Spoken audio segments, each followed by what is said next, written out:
Jadi per bulan Pak, ini saya bisikin lagi nih. Bukan bisikin nih Pak ya. Iya. Jadi kurang lebih 1,5 sampai 2,5. Ya. Iya.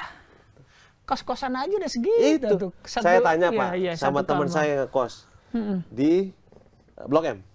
Berapa ngekos? 1,5. Iya. Udah berapa tahun? Iya. 2 tahun.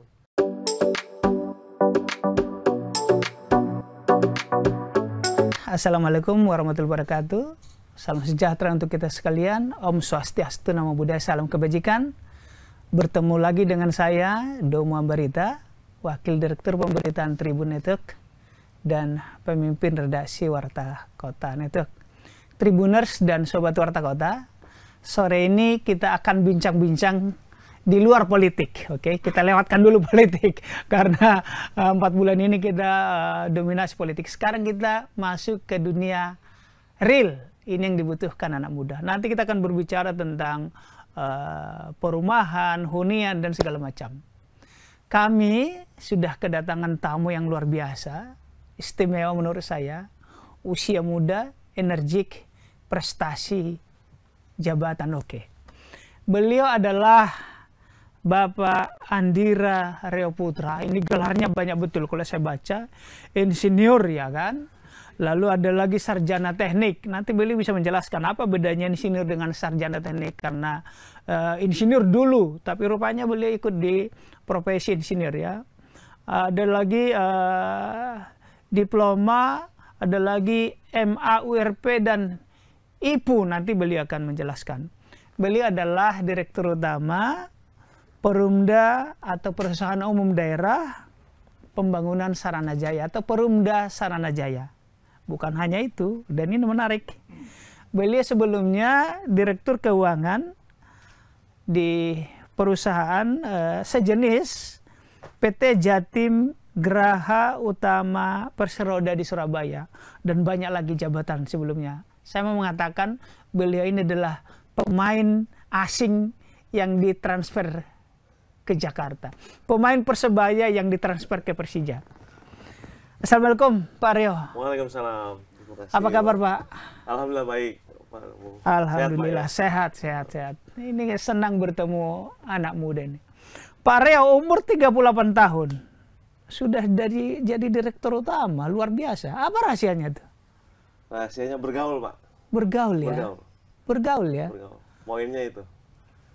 Pas betul, saya baru tadi pagi, jadi saya kalau ada informasi yang menarik, saya kirim ke anak-anak saya dan ponakan-ponakan. Ya.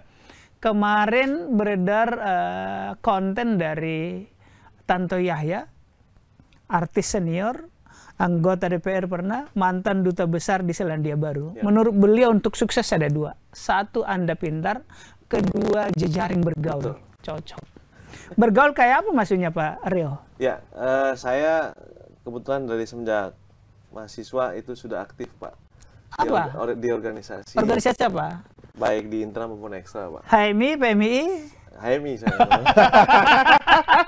Iya, ini orang-orang hebat ini. Kalau dekat teman-teman HMI pasti orang-orang hebat ini ya kan. Cuman fokus kami ya di profesional. Oke. Bergaul ya, jadi udah punya koneksi lah ya. Iya.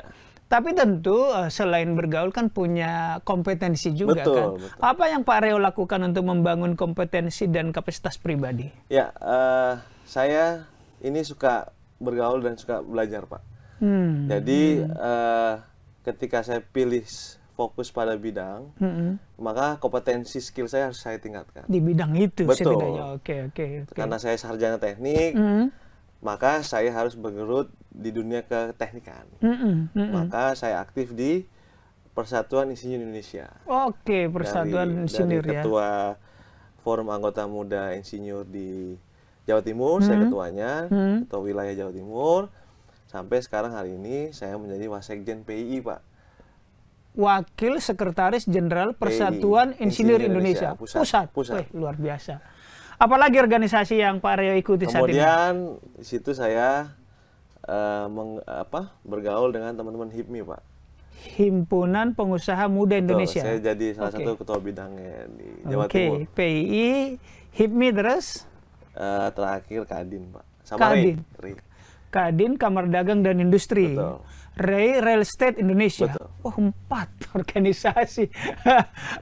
Pak Reo, ada yang bilang organisasi itu bikin repot. Kalau menurut Pak Reo enggak ya? Karena saya lahir dalam organisasi, rahimnya organisasi, maka saya harus bermanfaat bagi organisasi. Iya. Jadi bukan menjadi beban kita di dalam organisasi. Oke. Lalu pertanyaan selanjutnya adalah manfaat apa yang Pak Reo dapatkan setelah berorganisasi ke dunia nyata, ke dunia kerja? Ya. Manfaat banyak sekali, Pak. Terutama kami anak muda dulu. Bahkan saya di umur 30 sudah diinterview, dijadikan dirut di salah satu anak perusahaan BUMN. Umur 30? 30, Pak. Wih. Tapi memang itu anak perusahaan itu belum jadi, Pak. Tapi sudah diminta keterangan gaji apa semua. Setidaknya kandidat ya kan? Sudah, Pak, sudah. Cuman dari dulu zamannya Bu Menteri Rini itu belum menyetujui perusahaan baru tersebut, sehingga kami diin lagi. Nah, kemudian kami membangun jejaring itu bermanfaat. Satu, saya kenal pejabat-pejabat, Pak. Baik pengusaha juga saya kenal, pejabat saya kenal. Nah, di situ ide saya adalah bagaimana menciptakan ilmu saya untuk para gubernur, bupati, atau pengusaha yang bisa menuju. Jadi berorganisasi selain mengembangkan diri juga punya ide ya? Betul. Kesempatan untuk menjual ide ya? Ya, saya bilang kita harus nge-create, jangan kita mengikut minta proyek, tapi harus nge-create program. Oke, luar biasa. Luar biasa. Itu teman-teman, jadi usia 30 tahun sudah dilihat sebagai calon direktur utama, luar biasa. Oke, Pak Reo, kita kembali ke Saranajaya. Baik. Apa sih? Teman-teman, ini informasi bahwa Pak Reo ini belum setahun di Saranajaya. Jadi tadi setelah transfer dari Persebaya ke Persija, ini belum setahun. Apa sih Saranajaya itu, Pak Reo? Ya, Saranajaya adalah perusahaan umum daerah yang 100% sahamnya dimiliki oleh Pemprov DKI Jakarta. Pemprov DKI Jakarta, oke. Dan bisnisnya di bidang yang pertama land bank, kedua properti, ketiga housing ini hunian terjangkau. Oke. Dan ini penugasan kami. Makanya kami klasterkan atau kita kelompokkan hunian terjangkau karena fokus pada masyarakat berpenghasilan rendah atau MPR. Cocok nih, oke. Ketiga, bisnis terakhir kami ada infrastruktur. Dalam penugasan ini juga ada unit bisnis di persampahan, kemudian di utilitas atau ducting yang kabel di atas itu. Nah, kemudian infrastruktur di bidang-bidang lainnya di IT. Oke. Jadi Saranajaya membawakan 4 lini bisnis lah ya. Kita mau bedah dulu, tapi setidaknya kita fokus di 2 dulu. Pertanahan dan perumahan, tapi lebih banyak ke perumahan karena generasi muda di Jabodetabek ini pasti banyak membutuhkan perumahan ini. Perumahan terjangkau atau hunian terjangkau itu maksudnya gimana, Pak Reo? Ya, di kami, Pak, itu ada properti komersil namanya. Properti komersil itu di luar dari hunian terjangkau. Kalau hunian terjangkau khusus untuk MPR. Komersil tapi di luar terjangkau. Gimana menjelaskannya itu gimana? Jadi gini, Pak, kami akan bangun juga itu di Ciputat di Situgintung untuk townhouse. Itu komersil dengan harga itu rumah. Townhouse. Tapak ya. Kemudian kita akan bikin high-rise building. Kita sudah ada, sudah ready di 2 lokasi untuk hunian terjangkau. Kalau dulu namanya DP 0. Hunian terjangkau ini khusus untuk masyarakat berpenghasilan rendah, warga DKI Jakarta. Artinya tetap kebijakan ini menjadi prioritas bagi Pak PJ Gubernur hari ini untuk menjangkau backlog perumahan yang ada di DKI Jakarta sebesar kurang lebih 900.000 data Dinas Permukiman dan Kawasan Perumahan. Nah, ini menjadi semangat kami, Pak, dalam melayani warga DKI Jakarta untuk fasilitas kepemilikan hunian terjangkau. Bukan sewa, Pak. Jadi beda. Kepemilikan. Berarti nanti akan menjadi sertifikat hak milik ya? Jadi namanya strata hak milik. Oke. Boleh dijelaskan itu ukuran tanahnya, bangunannya seperti apa lebih detail? Baik. Kami jelaskan dulu historisnya, Pak. Oke, silakan. Jadi program ini sebenarnya program baik untuk masyarakat DKI Jakarta, karena jelas tentu ini membantu masyarakat yang mempunyai berpenghasilan rendah. Nah, cuman tetap Pak, karena ini ada subsidi dari pemerintah DKI Jakarta dengan flat bunga 5%. Wow. Ya. Bunga 5% sementara komersil udah belasan persen ya. Oke, lanjut. Iya. Nah, ini sebenarnya harus menjadi daya tarik kita, Pak. Kalau saya anak muda, saya harus, bukan masalah saya di tempat di Harris Building atau ini, tapi saya mempunyai aset.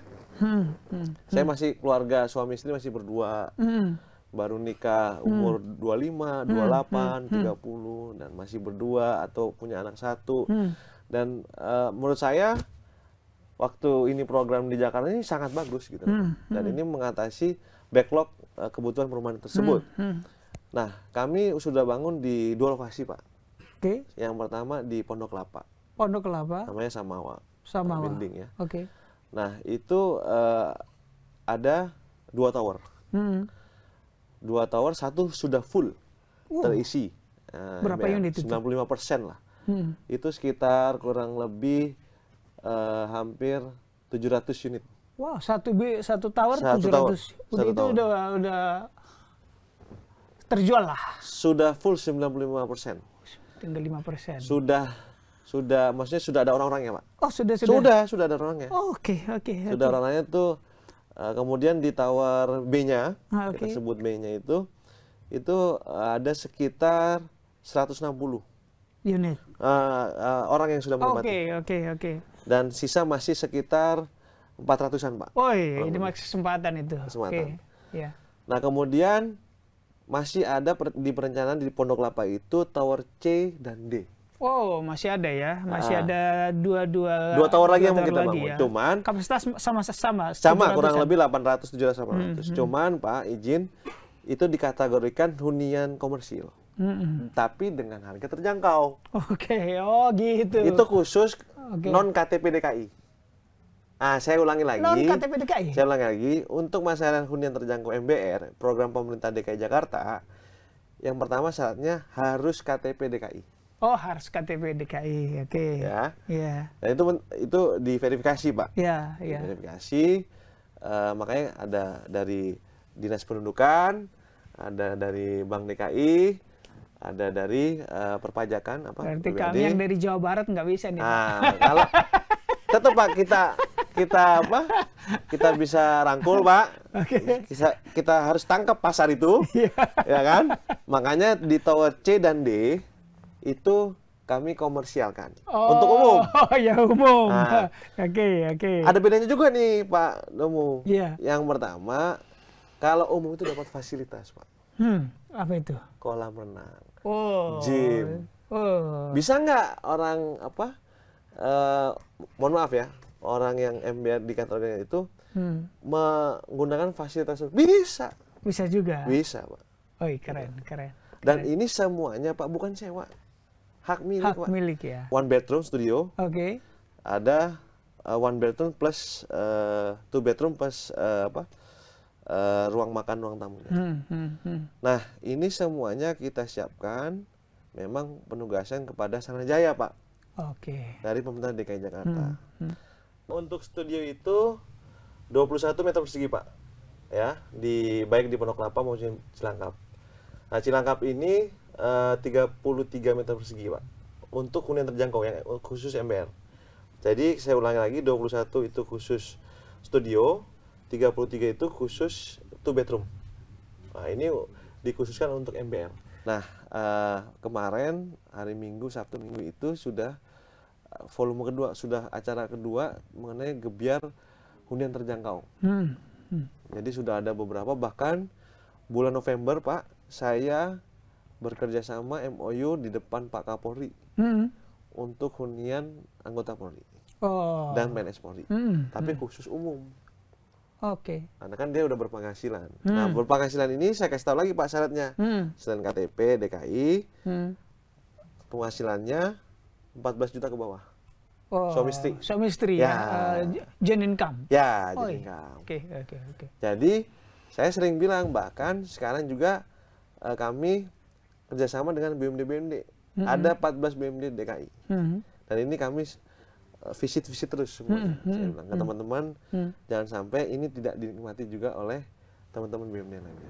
Dan Pemprov DKI, PNS-PNS-nya juga yang dikategorikan masih berpenghasilan rendah, atau mungkin ada yang PKWT atau bahasanya honorer, itu bisa memiliki hunian terjangkau di Pondok Kelapa. Yang posisi kedua Pak, itu ada di Cilangkap. Yang pertama tadi Pondok Kelapa. di Pondok Kelapa Sudah ada 4 tower, 2 tower, 1 sudah 95%. Yang existing itu Pak, Oke. 2 tower. Oke. Sisa lahan tinggal bangun 2 tower lagi. Oke. Nah, sisanya itu ada beberapa unit, ada sekitar 600 atau 400 unit. Yang masih kosong. Dua tadi kapan mau dibangun supaya pemirsa tahun ini siap-siap menyediakan dalam dananya? perencanaan sih tahun ini, tahun depan Pak. Tahun ini atau tahun depan? Anda yang mau pengen punya rumah di... Harganya enak Pak. Harganya cuma 600. Wah, 600. Dan itu 2 bedroom plus ruang makan. Tentu boleh KPR dong. KPA namanya. Kredit Pemilikan apartemen. Jadi ini bukan... Dengan suku bunga yang 5% tadi ya? Itu hunian terjangkau. Oh, ini online ya? Lain. Oke. Tapi kita udah kerjasama dengan Bank DKI. Mudah-mudahan kita dapat suku bunga yang terbaik. Oke. Paling nggak minimal 8-9%. Tenor tergantung kemampuan. Tergantung perbankan dengan itunya ya, pada nasabah 15 ya. tahun boleh, ya kan? 10 tahun boleh. Ringan dong. 600. Kalau saya Pak sebagai warga DKI yang baru, melihat kontekstual penyediaan hunian baik terjangkau maupun komersil Pak umum ya, saya lebih baik beli aset. Betul. Daripada ngontrak. Dan kami nanti ada sistem kalau yang di umum Pak, itu namanya rent to own. Gimana tuh? Rent to own itu artinya kita sewa juga kedepannya pasti memiliki. Oke. Jadi harga sewa misalnya sebulan 5 juta, ya, diangsur berapa tahun, dan kita sampai di tahun ketiga kita kategorikan itu udah rent to own. Gitu, nah. Kita issued, kita state, Bapak udah masuk rent to own nih, aspek finansialnya. Gitu. Oke, baik. Jadi di Pondok Kelapa saja akan ada 4 tower. Tadi yang kedua di Cilangkap. Nah, Cilangkap Mabes TNI atau? Betul, Mabes TNI. Itu di dekat situ kurang lebih masih dibangun 1 tower. Nah, tahun ini mau dibangun 1 tower lagi. Yang 1 tower sudah ready. Sudah ready. Sudah mulai digunakan. Sudah ready, baru terisi 60 unit. Kosong tersedia berapa sekitar 680 unit. Oke. Masih banyak untuk warga DKI. Pondok Kelapa 600-an ada tadi tersedia, dan akan totally, ada lagi Pak, yang ready nih, yang ready untuk hunian terjangkau itu kurang lebih 1.200 unit. 1.200 unit ya. Dari Sarana Jaya untuk Anda warga DKI. Dan jangan takut Pak Domo. Jadi pekerjaan formal maupun informal itu akan di cross check. Kalau bisa masuk, alhamdulillah. Oke. Jadi misalnya, mohon maaf, teman-teman pekerja informal, mohon maaf izin kayak tukang parkir atau penjual makanan di pinggir jalan, itu bisa Pak. Ya. Asal Artinya program ini bukan hanya mereka yang kerja di gedongan. Betul. Ya, bukan hanya ASN, TNI, Polri, karyawan ya, tapi yang informal pun berkesempatan. Betul. Oke, baik. Dan itu fungsi dari penugasan kami. Harga yang di Cilangkap sama? Sama ya. Oke. Karena kami terkait aturan. Oke, baik. Kalau saya belum cerita nih Pak, harga hunian terjangkaunya. Kan tadi harga umumnya 600-an. Oke. Hunian terjangkau Bapak tahu berapa? Berapa itu?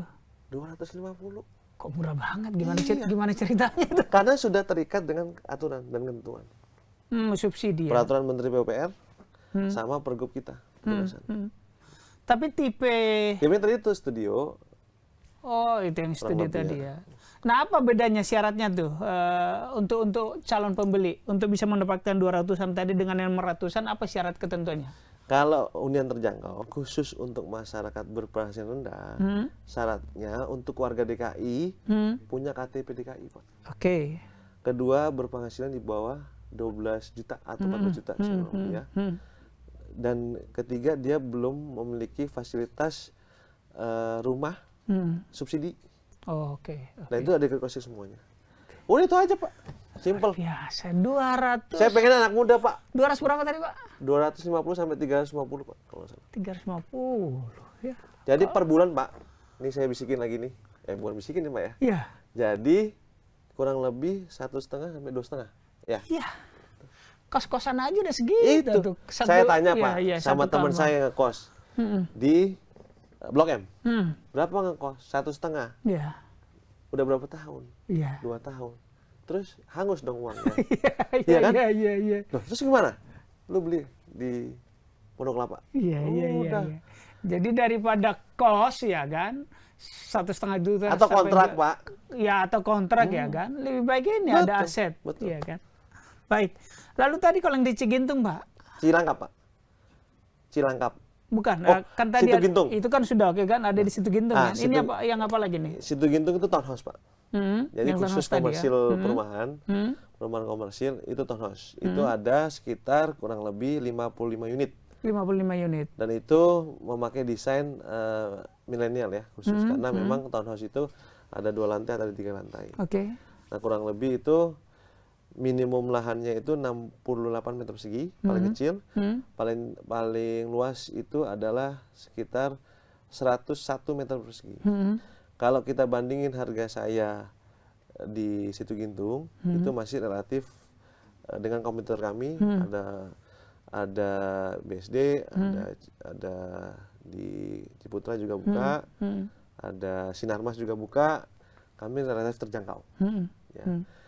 Dan tetap 55 unit ini bisnis komersil perumahan Ya. memang ditunjukkan untuk orang-orang pekerja, Pak. Contoh, kita itu depannya sudah ada halte TJ, Transjakarta. Nyampe ke MRT Lebak Bulus, wah udah. Akses transportasi Akses sudah terbuka dong ya? Sudah terbuka. Oke. Dan itu pinggir jalan pas Situ Gintung atau Ciputat. Sobat Warta Kota, dalam satu kesempatan tahun lalu kami diskusi di bidang properti. Untuk dapat membeli rumah di Jakarta, minimum income atau salary-nya sekitar 50 juta. Baru mampu membeli rumah di Jakarta. Ini kesempatan yang luar biasa. Anda bisa memiliki aset, memiliki rumah atau apartemen dengan harga yang jauh di bawah itu. Tadi disebut untuk kayak yang di Pondok Kelapa, ada yang penghasilan 14 juta, ada yang 12 juta. Jadi Anda berkesempatan untuk memiliki apartemen atau hunian dari Saranajaya. Pak Reo, ini selain membangun rumah-rumah atau hunian yang tadi, apalagi yang bisa diberikan oleh Saranajaya kepada masyarakat kita? Ya, sesuai dengan Perda Saranajaya, Pak, dari Pemerintah DKI Jakarta tahun 1982, kami memang memfokuskan pada penyediaan perumahan. Perumahan ya. Dan penyediaan sarana prasarana. Serta memang tanah. Di luar dari hunian tadi itu, kami, saya dan manajemen, Pak, ya tentunya ingin bermanfaat bagi warga DKI Jakarta, Saranajaya. Oleh karena itu, ada beberapa komunitas, kemudian instansi atau lembaga yang bekerja sama dengan kami, dan kami memberikan special rate, Pak, untuk ya memang yang benar-benar benar-benar butuh untuk hunian yang pertama, karena ada komunitas yang benar-benar butuh atau lembaga butuh, ya kita kasih special rate, Pak. Gitu. Nah, kemudian tidak hanya itu, Pak, tidak hanya soal bisnis, tapi kami juga tentunya tadi itu yang saya jelaskan, kami bermanfaat bagi warga apa, yaitu CSR kami, Pak. Yeah. Dalam program contoh penanganan stunting. Oke. Di beberapa titik lokasi di Jakarta Pusat maupun Jakarta Timur. Iya, iya. Nah, kenapa penting, Pak? Tugas Karena mulia itu, Pak. Ngapain aja tuh? Kenapa kok stunting gitu kan? Pertanyaan gitu, Pak Numo. Iya, iya. Loh, kalau Bapak mau beli rumah, anak Bapak harus sehat dulu. Iya, benar Ya kan? juga. Benar Ya, juga. Iya, iya. ibunya harus sehat dulu, Pak. Iya, iya. Misalnya begitu. Iya. Kalau, mohon maaf, Pak, misalnya istri Bapak nggak sehat, anak Bapak sehat, Bapak pasti nggak akan mikir beli rumah. Iya, atau iya. beli hunian. Iya, iya. Kita sehatkan dulu manusianya, baru dia bisa berpikir untuk tujuan beli rumah atau beli aset. Betul. Nah, ini program teman-teman di bidang konsek, Pak ya, sekretaris perusahaan yang saya benar dan kami laporkan kepada pemegang saham atau Pemprov DKI Jakarta. Dan alhamdulillah kami masuk kategori CSR terbaik dalam bidang CSR di Desember kalau nggak salah. Oke, 2023. baik. Pak Reo, tadi ada 1.200 apartemen dan ada 55 hunian, ya kan? Kalau Sobat Warta Kota atau Tribuners hendak mendapatkan itu, kemana mereka? Langsung ke lokasi saja? Langsung lokasi, Pak. Ke lokasi saja ya? Lokasi tadi nanti dijelaskan. Di Kelapa sama Cilangkap, Betul. sama Situ Gintung Kita ya? sudah punya marketing di lokasi. Tinggal mendatangi, searching aja hunian terjangkau Pondok Kelapa atau Cilangkap atau Saranajaya lah. Saranajaya ya. Karena Saranajaya ini hari ini menjadi pemain properti DKI Jakarta yang benar-benar bermanfaat bagi warga DKI Jakarta. Oke. Baik, Sobat Warta Kota dan Tribuners, ini kesempatan langka sekali lagi untuk memiliki rumah di Jakarta. Jangan kayak saya harus memiliki rumah di Jawa Barat. Perjalanan 35 km setiap hari melelahkan, ya kan? Jadi ini kesempatan untuk teman-teman yang masih muda, punya hunian, apartemen kah, rumah kah di Jakarta, dengan harga terjangkau dan dibangun oleh pengembang properti terpercaya karena merupakan perusahaan daerah atau badan usaha milik daerah Pemprov DKI. Pak Reo, ada closing statement untuk nasabah atau pelanggannya Saranajaya atau juga teman-teman milenial, silakan. Baik, karena saya anak muda, Pak, ya kami memberikan saran kepada anak muda DKI Jakarta, jangan pernah takut membeli rumah, baik itu hari ini kredit ataupun langsung, karena itu penting untuk aset masa depan kita. Mungkin itu, Pak. Terima kasih Pak Reo. Sobat Warta Kota dan Tribuners, itu bincang-bincang kita, singkat tetapi bermakna dan padat. Kesempatan, ingat, hanya 1.200, tidak banyak itu. Nanti dibeli orang semua. Saya juga minat, tapi KTP bukan Jakarta ya. Harus rumah dulu, Pak. Terima kasih atas kehadirannya Pak Reo. Pak. Salam sehat selalu, berjaya selalu untuk teman-teman di Saranajaya. Tribuners dan Sobat Warta Kota, demikian bincang-bincang kita. Saya Domo Ambarita, Wakil Direktur Pemberitaan Tribun Network dan pemimpin redaksi Warta Kota Network, pamit undur diri. Assalamualaikum warahmatullahi wabarakatuh. Jangan lupa subscribe ya.